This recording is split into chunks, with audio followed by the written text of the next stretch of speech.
আমার কথা মন দিয়ে শুনে রাখ। মাটুঙ্গা দাদর, ধারাবি, মুমরা, চিঞ্চপোকলি, Ghatkopar, Bhandup, Curry Road, Mira Road, Kalwa, Kalyan, Popatwadi, Pathanwadi, Tilak Nagar, Devnagar, Titwala, Chellur, Taikalwadi, Kamathipura, Nagwada, Byculla, Charni Road, Grant Road, Parla, बालघर।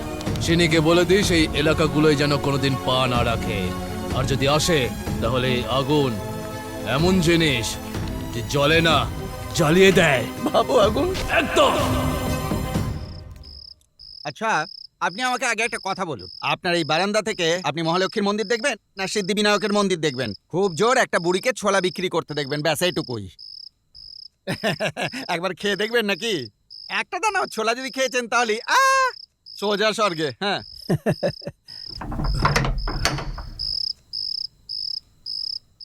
আমি একটা সোনার খনি দেখতে পাচ্ছি। শোনো ভাই, আমার কাছে যতদূর খবর আছে তোমার ওই আগুন ভালো মানুষদের জন্য রাম আর খারাপ মানুষদের জন্য রাবণের মতো। সবার মুখে একই কথা। আরে স্বীকার করতেই হবে, লক্ষ্যভেদ করতে অর্জুন, দান করার ক্ষেত্রে কর্ণ, স্বভাবেতে ধর্মরাজ যুধিষ্ঠির, বুদ্ধিতে কৃষ্ণের মতো, আর এসব মিলিয়েই আগুন। তুমি কি করে জানলে ও খুব ভালো? এই এলাকার সব অনাথ লোকেদের ওই একমাত্র আশ্রয়, ওই সবাইকে রক্ষা করে। স্যার, সরকার বলে না এই গ্রামবাসীকে চাল দিলাম, ওই গ্রামবাসীকে কম্বল দিলাম, কিন্তু আমাদের আগুনের বাড়ির সামনে যদি তুমি একবার হাত পেতে দাঁড়াও, বলে দিচ্ছি ওই আগুন না নিজের প্রাণটাও দিয়ে দিতে পারে। প্রিয় আনন্দ বিকিরণ লেখক সংগঠন, আমি একটা সত্য কাহিনী লিখতে চলেছি। আমার কাহিনীর নায়কের নাম আদি। তার সঙ্গে যে মানুষেরা বাস করে তাদের মাতা পিতা সেই, আর তার নিজের জন্য ধর্মশালাই হলো সবকিছু। অনুরোধ করছি আমার পাঠকরা যেন এই কাহিনী অবশ্যই পাঠ করে। আদির ব্যাপারে জানাটা অবশ্যই প্রয়োজন। এটা কোথায় এবং কেন হচ্ছে সেটা জানবার চেষ্টা যেন না করে। যা আমি দেখতে পাচ্ছি সেটাই তুলে ধরছি। অবশ্যই পাঠ করবেন মণি ম্যাগলে। আনন্দ, আমরা কোথায় আছি সেটা যেন কেউ জানতে না পারে। সব চিঠির 4-5 বার ঠিকানা বদল হতে হবে। কাহিনী শেষ না হওয়া পর্যন্ত আনন্দ বিকিরণের কোনো সদস্যকে কেউ যেন ফোন না করে, বুঝেছো? Okay sir. শুনলাম মণিমেকলে আবার কাহিনী লিখছেন। কাহিনী নয়, উনি সত্য ঘটনায় লিখছেন। হেডলাইনটা কি দিয়েছে? আদি। মনে হচ্ছে মণিমেগলি পাগল হয়ে গেছে, গুন্ডার ব্যাপারে লিখছে। তোমার মাথাটা গেছে নাকি? সব মানুষেরই একটাই স্বপ্ন থাকে যে তার সন্তান বিনা পয়সায় পড়াশোনা করে। যেই ডোনেশন চেয়েছে তার সাথে উনি লড়াই করেছেন এবং বাচ্চাদের ফ্রিতে সিট পাইয়ে দিয়েছেন। উনি সত্যিই মহান।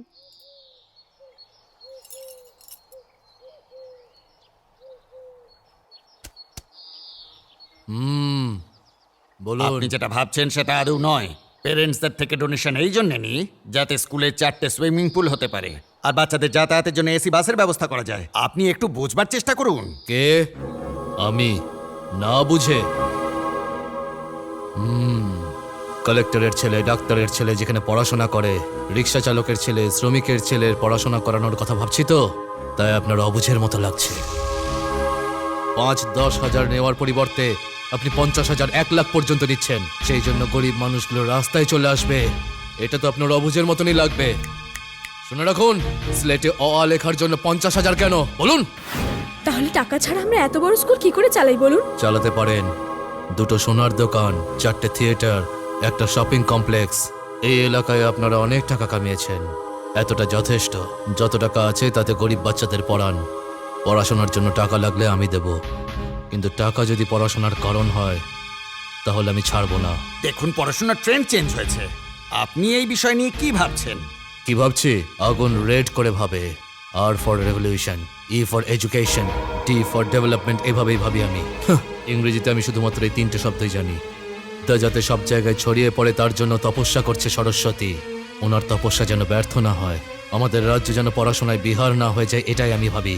কেরালা হওয়া উচিত।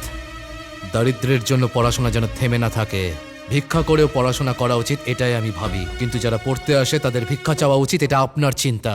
কাগজ বানানোর জন্য যদি রক্তও দিতে হয় তাহলে দেওয়া উচিত, এটাই আমি ভাবি। বই বাঁধানোর জন্য সুতোর বদলে যদি শিরাও দিতে হয় তাহলে দেওয়া উচিত, এটাই ভাবি আমি। আর এই চিন্তাই হলো এই আগুনের আদর্শ।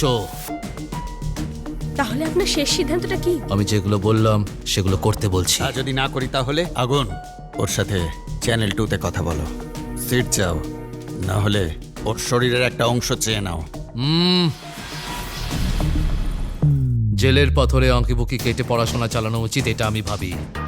কিন্তু তোমাদের কথা শুনে মনে হচ্ছে এই পাঠশালার পাথর দিয়ে তোমাদের সমাধি বানাতে হবে, এটা এখন ভাবছি। তুমি কি গুন্ডামি করতে এসেছো? আমি মনে করি যে শিক্ষাদান করে তার পা ধুয়ে জল খাওয়া উচিত। আপনারা শিক্ষক, তাই এতক্ষণ ভালোভাবে কথা বলেছি, বুঝলেন? কিন্তু এই গরিবদের হয়ে ওকালতি করা তুমি কে? 100 কোটি জনতার মধ্যে একজন, এই রাজ্যের 10 কোটির মধ্যে প্রথম। আগুন আগুন সবাইকে একটু সময় দেয়। দেখো, এটা যতক্ষণ ঘুরছে তার মধ্যে সিদ্ধান্ত নিয়ে নাও।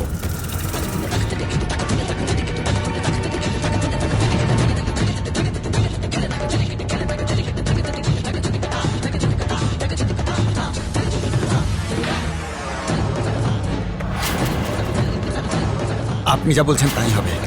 একদম।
মেরে ফেলেছো নাকি?